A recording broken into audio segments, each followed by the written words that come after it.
Saya punya teman orang Cina, namanya Ahmad. Mungkin dia sudah lulus dari Universitas Islam Madinah. Saya pernah ke kamarnya. Ahmad ini seorang Cina ya, dan dia benar-benar Cina, benar-benar cipit maksudnya. Cina, dan dia orangnya selalu tersenyum. Ini yang saya heran dari dia. Kebetulan dia tinggal sama teman saya orang Libya. Saya sering kunjungi teman saya orang Libya tersebut. Kadang-kadang saya tidur di situ bersama teman saya orang Libya ya. Ya karena istri saya di Indonesia ya, waktu itu. Saya masih S1. Ya terkadang tidur sama orang Libya akhirnya. Yang jenggotnya panjang segini. Enggak ada teman, kadang-kadang cari teman tidur sama dia. Orang Ahmad ini luar biasa. Dia sederhana aja. Dia bangun mungkin, saya rasa saya dengar dia bangun kira-kira mungkin cuma 20 menit sebelum azan subuh dia sholat witir, kemudian dia pergi ke masjid. Tapi dia selalu tersenyum. Teman-temannya datang suruh dia masakin, dia masakin. Dia bantu teman-temannya. Selalu begitu. Orang senang main di kamar dia. Suatu saat saya tanya sama dia, saya bilang, "Ahmad, ente kok senyum-senyum terus ente? Ente punya istri? Punya di mana? Di Cina. Maksudnya kok tidak mikir, tidak pusing mikir istri? Dia santai, tenang, maksudnya bahagia." Saya tanya, "Ahmad, kenapa kok bisa senyum-senyum terus?" Saya masih ingat, saya masih mungkin tahun ketiga atau tahun kedua di S1. Tahun ketiga di Madinah mungkin. Maka dia berkata, kata dia Firanda, Al-Imam Syafi'i rahimahullah berkata, "Idza ma kunta dza qalbin qanu'in fa anta wa malikud dunya sawa'u." Kata Imam Syafi'i rahimahullah berkata, kalau kau memiliki hati yang qanaah, maka kau dan raja sebenarnya sama saja. Ya, kalau kau memiliki hati yang qanaah, sebenarnya kau dan raja sama saja. Raja ingin apa sih? Raja beli ini, beli anu. Presiden beli ini, beli anu. Orang-orang kaya beli ini, beli anu. Apa dia ingin bahagia? Belum tentu setelah mereka beli itu semua belum tentu bahagia, belum tentu. Kenapa? Tidak ada qanaah. Kalau dia tidak qanaah, kapan dia bahagia? Anda yang mungkin punya rumah masih kontrakan, apakah tidak boleh bahagia? Boleh. Boleh bahagia tidak? Boleh. Kapan jika Anda memiliki qanaah? Kalau Anda enggak punya qanaah, enggak akan bahagia meskipun punya dunia ini, tidak akan qanaah.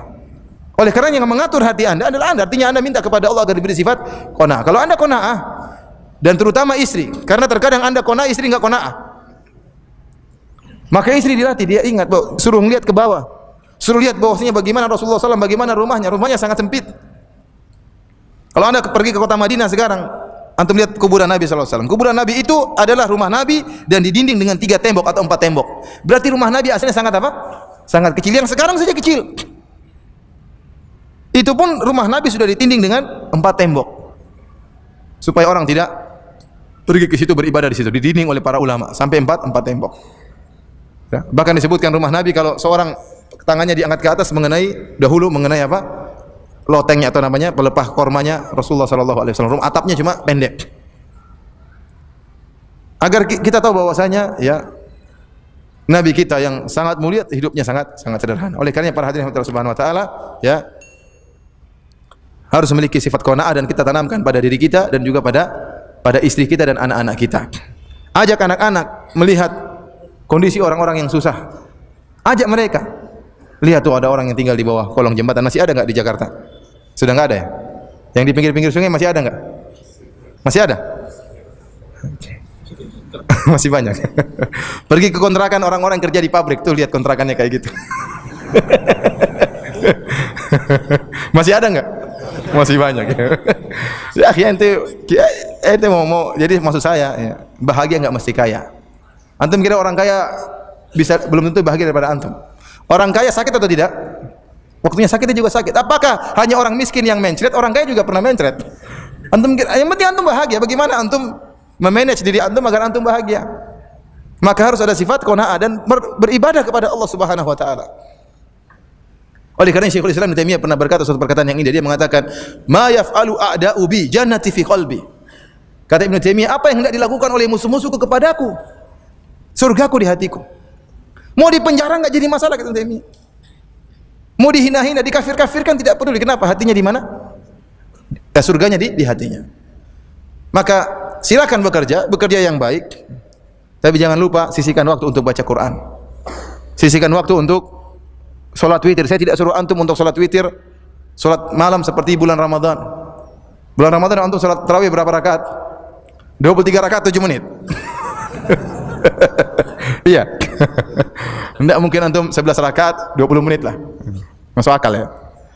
Kalau antum sudah selesai Ramadan mungkin tidak seperti Ramadan, wajar. Ramadan kondisi lain. Tapi jangan tinggalkan salat malam meskipun 3 rakaat.